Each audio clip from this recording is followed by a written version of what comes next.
네, 비대면 시대 소비 생활의 포장과 택배가 폭증하면서 폐기물도 급증하고 있다는 거 가정에서도 실감하실 겁니다. 지구환경팀의 김민욱 기자가 일주일 동안 매장이 아니라 택배로만 소비 활동을 해봤습니다.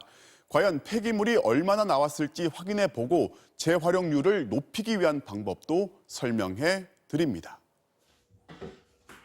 필요한 건 모두 온라인에서 구입해 배송받기로 한 첫날.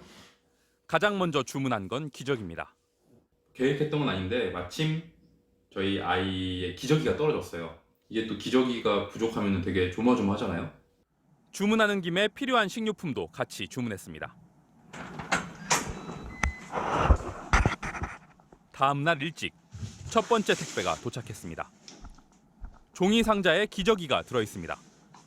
그리고 즉석밥과 우유 등이 든 종이 상자가 2개 더 왔습니다.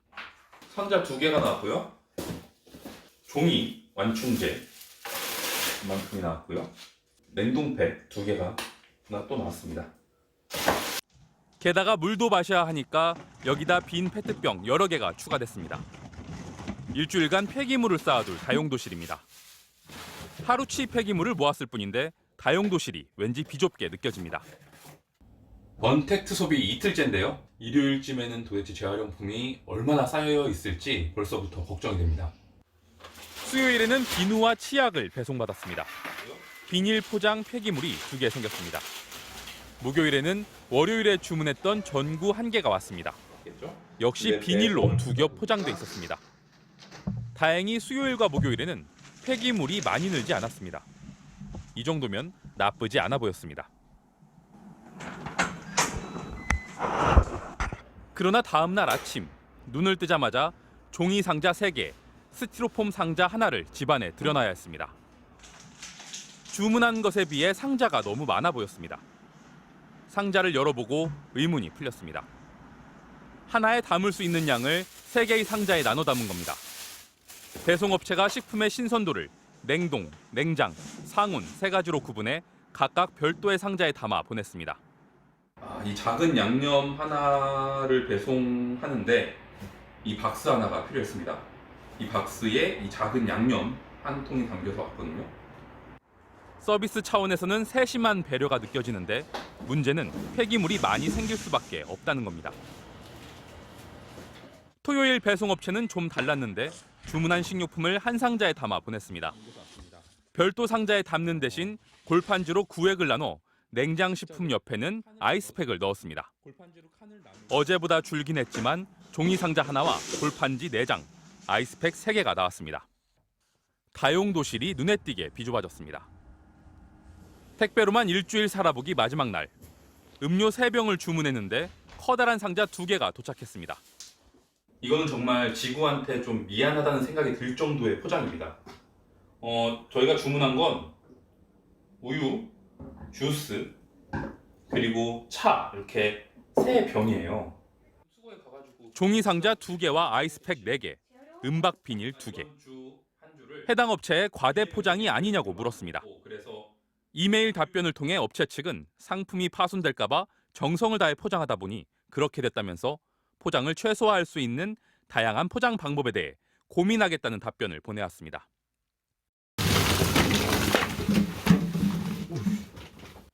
일주일 동안 비대면 소비로 살면서 얻은 폐기물입니다. 다용도실 한 켠이 다양한 폐기물로 가득 찼습니다. 폐기물을 모두 꺼내 거실에 늘어놔봤습니다. 종이 상자 11개, 아이스팩 11개. 플라스틱과 비닐 폐기물은 일일이 세기도 어렵습니다. 1년은 약 50주. 일주일이 아니라 1년을 모은다면 이것보다 50배가 되는 폐기물이 쏟아져 나올 수 있다는 얘기입니다. 쓰레기 산을 만드는데 일조한 것 같아 마음이 무거워졌습니다. 올해 9월 음식이나 식료품 온라인 거래 총액은 2조 9천억 원.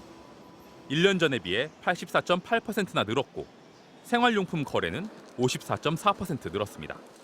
우리 집뿐 아니라 전국에서 폐기물이 급증하고 있는 건데요.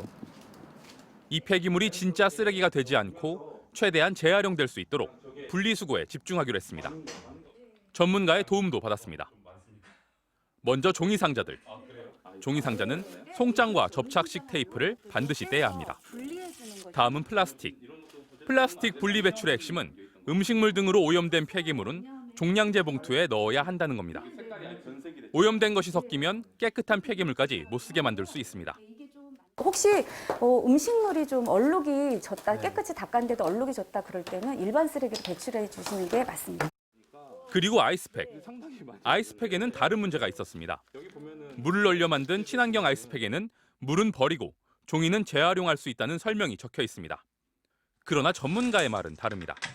사실은 이게 종이라기보다는 이제 코팅이 돼 있잖아요. 그러면 종이로 사실은 재활용하기가 어렵습니다.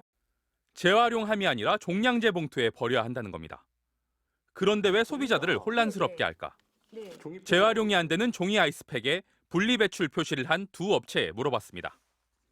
한 업체는 재활용이 가능한 비닐 포장 얼음팩으로 바꾸는 과정이라고 말했고, 다른 업체는 분리배출 마크를 없애고 있다고 해명했습니다.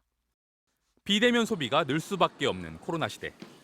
폐기물을 하나라도 줄일 수 있는 방법은 뭘까요? 먼저 소비자들은 가까운 매장에서 쉽게 구입할 수 있는 것들은 직접 가서 사기, 분리배출 정확하게 하기 등을 실천할 수 있습니다. 정부와 배송 및 포장업체들은 포장재를 줄이고 재활용률을 높일 수 있는 제도 마련이 시급해 보입니다. 다용도실이 드디어 비워졌습니다. 속이 다 시원합니다.